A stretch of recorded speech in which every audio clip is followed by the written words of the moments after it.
V primerjavi s prejšnjimi gostovanji se je tokrat pred odhodom v London opravilo najprej z medijskimi aktivnostmi.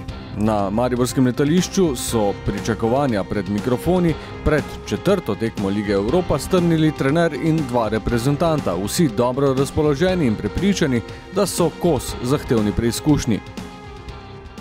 Odigrali smo 3 izredno dobre tekme v Evropi, tako da bomo na tem gradili. Definitivno želje so ne izgubiti.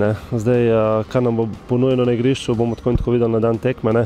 Zdaj je važno se čim prej psihično in fizično tem bolj pripraviti in iti v tekmo odločni in enostavno odigrati eno skoraj nam prostane drugega kot popolno tekmo, tako kot smo do zdaj odigrali v Evropi in mislim, da rezultat ne bi smel izostati. Ja, sigurno, da ne gremo tja z belo zastavo. V bistvu gremo v London odigrati spet eno dobro, pravo evropsko tekmo. V bistvu poznamo nekako že tekmeca, vemo, da nam bo v bistvu v Angliji sigurno teže kot doma. Jaz mislim, da bojo oni krenili v bistvu od prve minute res v eno veliko ofenzivo. Jaz mislim, če bomo na začetku ta nalet zdržali, da v bistvu potem pol nekako svojo igro umirili tekmeca. Jaz mislim, da v bistvu se lahko nadejamo enega pozitivnega rezultata, pika bi bila v bistvu že res zelo velik uspeh.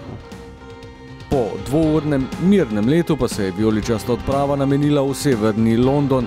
Glede na razmere dovolj blizu za brezskrbno pričakovanje tekme na White Hart Laneu, ki je razprodan in na katerem bo tudi 700 mariborskih navijačev.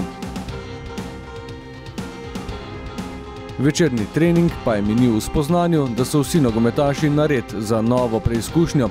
Vadba je omogočila tudi spoznavanje s kuliso prizorišča, ki je, glede na strme tribune in bližino gledalcev v igrišču, tudi svojevrsten izziv.